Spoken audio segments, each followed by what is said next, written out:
Hi, ഞാൻ അപ്സ കേരജി. നിങ്ങൾ എൻ്റെ ലാസ്റ്റ് വീഡിയോ കണ്ടിട്ടുണ്ടായിരിക്കും.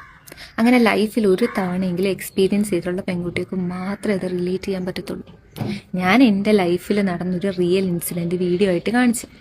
അതിൻ്റെ കമൻസിൽ ഫുള്ള് ഞാൻ റീച്ചിന് വേണ്ടിയിട്ടാണ്, ഞാൻ ഫോളോവേഴ്സിനെ കൂട്ടാൻ വേണ്ടിയിട്ടാന്നൊക്കെ പറഞ്ഞ് കുറേ കമൻസ്.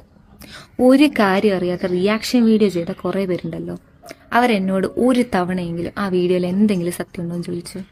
ഇല്ല, ചോദിക്കത്തില്ല. എന്താ, അവർക്ക് കണ്ടന്റ് വേണം. കണ്ടന്റ് ഇല്ലാതിരുന്ന സമയത്ത് പുതിയ കണ്ടന്റ് കിട്ടി, അതുകൊണ്ട് അവരത് ആഘോഷിക്കുന്നു, അത്രേ ഉള്ളൂ.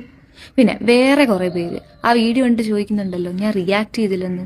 നിങ്ങൾ കണ്ടോ ഞാൻ റിയാക്ട് ചെയ്തോ ഇല്ലയോന്ന്? ഞാൻ നിങ്ങളെ കാണിച്ച കുറച്ച് സെക്കൻഡ്സ് വീഡിയോ മാത്രമേ നിങ്ങൾ കണ്ടിട്ടുള്ളൂ. ഞാൻ അയാൾക്ക് അവിടെ വെച്ച് കൊടുക്കേണ്ട റിപ്ലൈ കൊടുത്തിട്ടുണ്ട്. ഈ വീഡിയോ കണ്ടിട്ട് നിങ്ങൾ എന്നെ ജഡ്ജ് ചെയ്യാൻ വരണ്ട. പിന്നെ വേറെ കുറേ പേര് ചോദിക്കുന്നുണ്ട്, അയാൾ മാന്യമായിട്ടാണല്ലോ ഇരിക്കുന്നത്, അയാൾ ഒന്നും ചെയ്യുന്നില്ലല്ലോ എന്നൊക്കെ. ഇപ്പം എനിക്ക് തോന്നുന്നുണ്ട് അയാൾ പിന്നെ മാന്യനായിരുന്നു. എൻ്റെ കമൻറ്റ് സെക്ഷനിലുള്ള കുറേ ആളുകളുണ്ടല്ലോ, അവരാ ഏറ്റവും വലിയ ക്രിമിനൽസ്. നമ്മൾ പേടിക്കേണ്ടത് അവരെയാണ്. ഞാനൊരു കാര്യം ചോദിച്ചോട്ടെ, നിങ്ങളുടെ അമ്മയ്ക്കോ പെങ്ങൾക്കോ നാളെ ഇതുപോലൊരു സിറ്റുവേഷൻ ഉണ്ടാവുമെന്ന് വന്ന് പറയുന്നു, അപ്പം നിങ്ങൾ ആദ്യം തെളിവ് ചോദിക്കുമോ? അതോ അവരൊന്നും പ്രതികരിച്ചില്ല എന്ന് പറയുമ്പോൾ നിങ്ങൾ എൻ്റെ പഴമിഴിഞ്ഞ് ഇരുന്നേന്ന് ചോദിക്കുമോ?